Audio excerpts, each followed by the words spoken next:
اللي عمل فيك كده عادل؟ الراجل ده لما الناس بتوعه قصوا لي شعري. ليه؟ فهم باباك يا شاطر. يفهمني ايه يا زلمه؟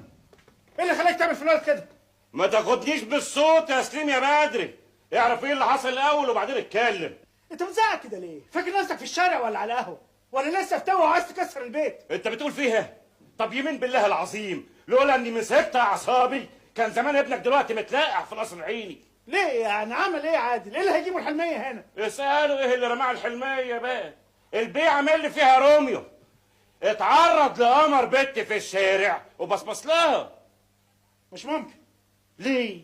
بتبلى عليه. استنيته على نص الشارع ومسكت فيه.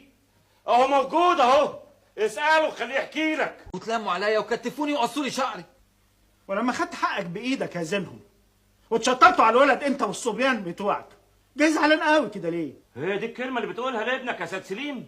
هو ده الادب بتاعك؟ ما انت لو كنت مسكت اعصابك وعرفت ان له اب يترد عليه وجيت لي حكيت لي اللي حصل من غير ما تمد ايدك عليه، انا كنت قدامك عاقبته عقاب اشد من اللي انت عملته فيه ده.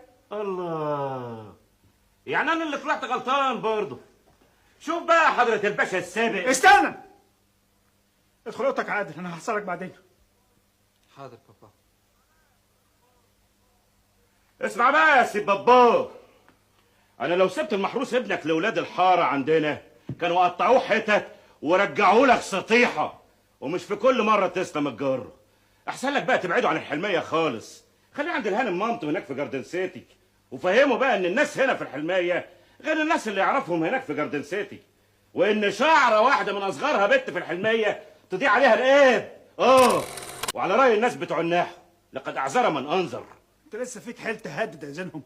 انت ما حرمتش لسه ولا ايه؟ إذا كنت تقصد التهمة اللي لفتها لي زمان ورمتني فيها في السجن، فأنا قدامك أهو، الحمد لله خرجت منها صاغ سليم وأجمد من الأول، وخارج بقى عشان أحاسبك. أيوه، وهعرف إزاي آخد حق البنت رؤية اللي رميتها في السرايا الصفراء، وهعرف إزاي ترد لها حقها. اوعى تفتكر إنك هتشتريني بنت جدعنة اللي عملته مع طه أخويا لما خبيته هنا عندك في السرايا من البوليس. بتقول ايه يا زلمه؟ رؤية من لعبنا ودمنا يا سليم، ومش هنسيبها.